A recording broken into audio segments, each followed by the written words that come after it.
Hello my dear children of class 12 science. Today again I welcome all of you through this mode of teaching that we are following already is called YouTube mode. And in today's class we do continue with one of the short chapter under unit number 7. Okay, unit number 7 means dual nature of radiation and matter. And the chapter that we are dealing is matter waves. Okay, what wave? Matter waves. So in the last class we just made the introduction of this chapter. Okay, especially in that introduction you learned the dual nature of radiation. Okay, dual nature of radiation, and especially you learn about one of the important topic that is called wave nature of particles. If radiation have wave nature, then but the particle of the matter also have what wave nature also. Okay, and this idea was put forwarded by one of the scientists, Louis Victor de-Broglie. Okay, and this wave which was studied by this particular scientist, okay, where all material particles in motion have wave nature also, and this is also called matter wave, also called de-Broglie wavelength. Now we discussed in today's class with de-Broglie wavelength of matter wave. So means we measure this expression of de-Broglie wavelength of matter wave. So for that, let me start with the concept of quantum theory of radiation. The quantum theory of radiation means proposed by Max Planck. So according to Max Planck, according to Max Planck, what theory? Quantum theory of radiation. Quantum theory of hypothesis also called, or we also call radiation, because this hypothesis was actually made for the light. Okay, to show that light also has what nature? Particle nature. So according to quantum theory of radiation, energy of each photon is the particle, light particle, is actually given by E equals to h nu. See, this is the expression you have already learned. The energy of each photon is equals to what? E equals to h nu. Okay, where this nu is the what? Frequency. Children, this is the what? Frequency that you have learned of incident photon. This is the frequency of incident photon, or also called radiation. And you know h is a what? Planck's constant. H is your what constant? Planck's constant. Now this idea of quantum theory of radiation was even expressed, okay, used by one of the scientists, as you know, and that scientist called Albert Einstein. And Albert Einstein also formulated a relation saying that, okay, energy can be expressed in terms of mass. Okay, mass of the photons, and that energy is given by E equals to mc square. So this is a very famous equation, Einstein's mass energy relation. We also call this relation as energy mass, and Einstein's mass energy relation. And I'm telling you again, the details of this you learn in one of the chapter. Okay, so E equals to mc square. Now in this relation, as you know, m, I'm writing where m. What is m out here? M is the mass of the photon. M is the mass of the photon, and definitely c is the speed of the photon, and that speed is equals to the speed of light, because photons are the light particles. Okay, so from where what I do, I'll make m as the subject. If I make m as the subject, then m equals to E by c square. So this actually relation I have already taught in the previous chapter also, but let me do again, because this relation only I'm going to use to express the mass and the wavelength of what? Most important, the wavelength of matter wave. And that wavelength is called de-Broglie wavelength or matter wave. Okay, so m equals to E by c square. So if m equals to E by c square, then we can also write E means what? H nu. So I can replace E by h nu also by c square. So look at it, m equals to h nu by c square also. Okay, the mass of the photon is also measured as h nu by c square. Now if this is the mass of the photon, then we can even measure the momentum of photon. Yes, even we can measure the what? Momentum of photon. Children, momentum means mass into velocity, and velocity of photon means actually the velocity of what? Light, or the velocity of radiation. So I write down momentum of photon. The momentum of photon is marked by letter P, and is the mass of the photon into the velocity of photon means c, the velocity of what? Light. So let me just put the value now. P equals to m. What is m out here? H nu by c square into c means velocity of photon. Now this c and one c cancel out, so P equals to h nu by c. Okay, h nu by what? C. But I write this photon expression in terms of wavelength. In terms of what? Wavelength.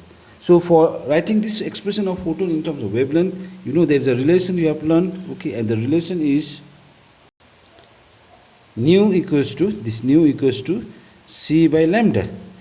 That is the frequency of the light or photon is equals to speed by wavelength. Okay, so substituting this value, P equals to h by c. I write down same, h by c I write down same, but I replace now nu as c by lambda. I put c by lambda. So this c and c cancel out. Now you see we can make momentum as h by lambda. So finally look at the expression of momentum of photon, children. P equals to h by lambda. And this momentum that we measure in terms of what? Wavelength. The wavelength of photons. Wavelength of what? Photons. So if momentum is h by lambda, children, then I write down this side also. Then wavelength equals to h by p. So the wavelength of photon equals to h by c. So children, this wavelength, as I explained just now, is the wavelength associated with the photons. But this relation is applied, okay, by the de-Broglie, okay, in order to show that if photon which are in a state of motion has a wavelength and wavelength is given as by p, then according to his hypothesis. So children, let's try to understand. De-Broglie actually proposed a hypothesis in the year 1924. Now this hypothesis is basically meant to express that the entire universe is made up of matter and radiation, and this matter and radiation are symmetrical to each other. Means, as per his hypothesis, he tried to say that if radiation has dual nature, then matter should also have dual nature. Matter should also have what? Dual nature.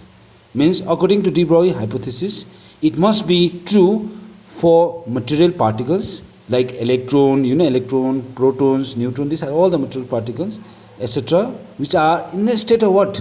Motion. Then they also possess some type of wave behavior. They also show some type of wave behavior.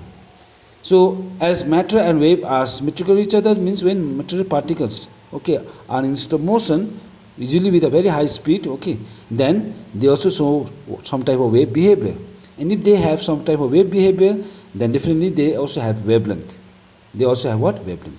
That's why de-Broglie postulated that the wavelength is also associated with the moving particles. That means the wavelength is not only associated with the photon as a light particle which are in a state of motion. That means the wavelength is also associated with the moving particles of the matter. And this wavelength associated with the moving particle of matter is also similar as the wavelength associated with the photons. And according to his concept, theory or hypothesis, the wavelength associated with the moving particle of matter is also expressed by the same relation. That means lambda equals to h by p. Because in his relation, if you see, h is a constant. What constant? Universal constant. That means this constant is applicable for any of the particle, okay, under motion. So p is basically momentum. So this momentum is also the momentum of the particle associated with the matter. Then we can measure the wavelength even by this relation.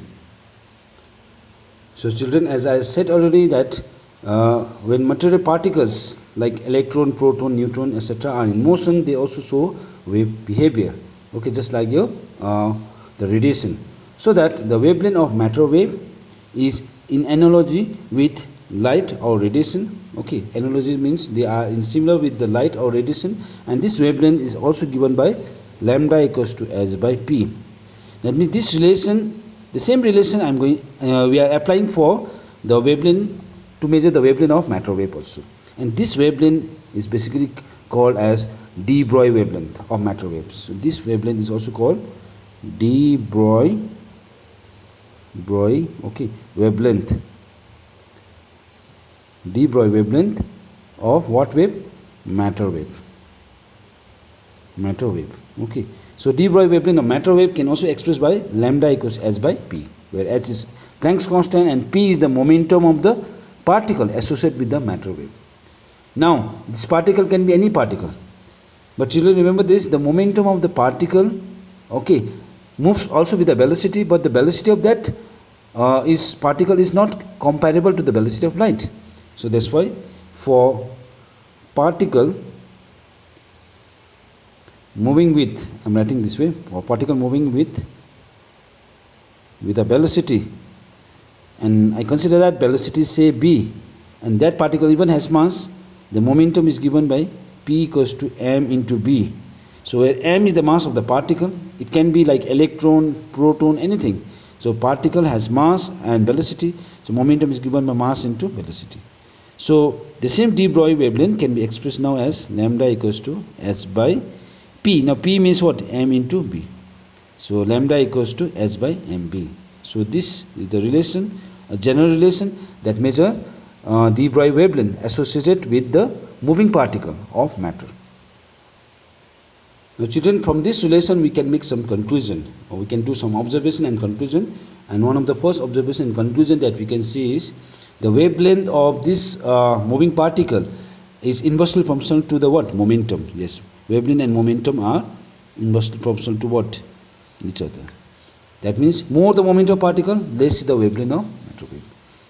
Okay. Now another thing that you need to keep in mind, the velocity of the particle, as I said already, the velocity of particle is much smaller than the velocity of what? Light. Which means in this case b is less compared to velocity of light. Okay, so that means lambda is inversely proportional to p, but lambda is also inversely proportional to b. Yes, lambda is also inversely proportional to b. Okay, means more the velocity of particle, less the wavelength of light. But this velocity is very less compared to the velocity of light. Now number 2 points that we can even observe is that, suppose if I take b is 0, in the expression of lambda equals h by mb, if I take b is 0, then basically what happened? The lambda will be infinite, because 0, anything divided by 0 become infinite, so wavelength become infinite. So when wavelength become infinite, this implies that waves are associated with material particles only. So waves are associated only with what? Material particle, when they are in what? Motion. Means when the particle are in motion, then only the wave is associated. Otherwise, if the particle is at rest, the wavelength is infinite. That's why the waves are associated only with the particles which are in a state of motion. Now another point that I want to add, children, in this regard is that to be associated with de-Broglie wave, the particles need not to have any charge. Not necessarily the particle must have carried charge.